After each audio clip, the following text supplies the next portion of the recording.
इन्हें देखकर आपको लग रहा होगा कि ये कितने मेहनती लोग हैं, ये लोग रेलवे ट्रैक बना रहे हैं। नहीं, ये वही मूर्ख हैं जो इन्हें पता नहीं कि इन्हीं के बाप दादाओं ने ये रेलवे ट्रैक बनाया है और ये इसे तोड़ रहे हैं। अरे रुको जरा, ये कितने तेजस्वी लोग हैं, कितने अनुभवी लोग हैं जो अपने ही देश की संपत्ति को फूंक रहे हैं। मूर्खों, ये सब भार तुम्हारे ही माँ बाप पे आएंगे बच्चों। तुम्हारे माँ बाप, भाई बहन, चाचा चाची, मामा, नाना नानी, ये सारे रिश्तेदार इसका भरपाई वही करेंगे। सरकार कहाँ से पैसा लाएगी इसको बनाने में? ये किससे वसूलेगी? ये सारे बोझ जो हैं, जितने नुकसान का, ये तो जनता ही भरेगी ना। ये तो सरकार किसी तरह तेल का रेट कम किया था, पेट्रोल डीजल का, और तुम जैसे मूर्ख ये सब जला के क्या साबित करना चाहते हो? ऐसे लोगों को चिन्हित करके इन्हें सेना में भर्ती नहीं होने देना चाहिए। ये सेना के योग्य नहीं हैं, ये देश के रक्षक नहीं, देश के भक्षक हैं। ये किसी भी रूप से देखने से सेना में भर्ती होने योग्य नहीं हैं।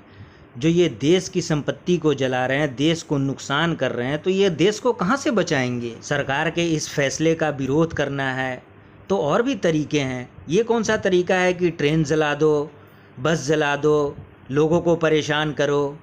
ये देश के रक्षक नहीं, ऐसे लोग देश की रक्षा नहीं कर सकते। इन्हें चिन्हित करके इन्हें नौकरी नहीं देना चाहिए। जो सरकार ने सुविधा दी है, ऐसे लोगों से ऐसी सुविधाएं छीन लेनी चाहिए। इन मूर्खों के वजह से देश में जगह जगह इंटरनेट सेवा बंद है, कितने लोगों को परेशानी हो रही है। नौकरी करने वाले को न पैसा इधर से उधर हो रहा है। ये सब क्या है? ये सब आम जनता को ही परेशानी झेलना पड़ रहा है, और ये सिर्फ चंद मूर्खों के वजह से। ऐसे मूर्खों को चिन्हित करके बिल्कुल नौकरी नहीं देना चाहिए। जो सरकार ने सुविधाएं दी है, सरकारी सुविधा, वो इनसे तुरंत छीना जाना चाहिए। ये देश की संपत्ति को जो नुकसान पहुंचा रहे हो तुम लोग, ये तुम्हारे ही बच्चे भरेंगे, तुम्हारे आने वाली पीढ़ी भरेगी। आज तुम 100 रुपया, आज तुम 500 और 1000 रुपया लेकर जो प्रोटेस्ट कर रहे हो, जो विरोध कर रहे हो, जो संपत्ति जला रहे हो, ये तुम्हारे आने वाले पीढ़ी को ही पैसा अधिक देकर चुकाना पड़ेगा। मेरे देश के युवा, गुमराह मत बनो।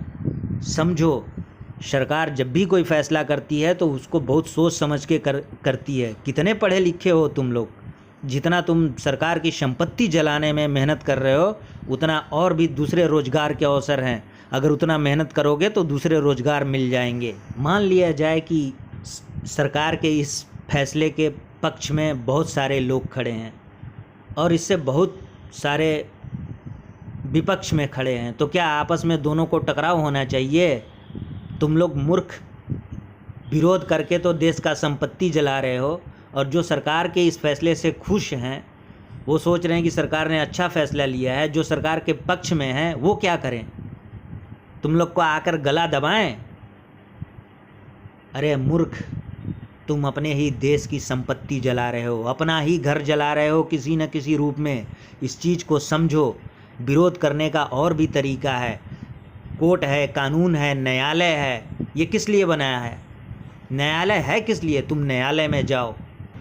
ऐसा विरोध मेरे नज़र में कानूनन अपराध है। इन अपराधियों को सज़ा देना चाहिए। सरकार को कोई कानून बनाना चाहिए जिससे देश की संपत्ति का नुकसान न हो। जय हिंद, जय भारत।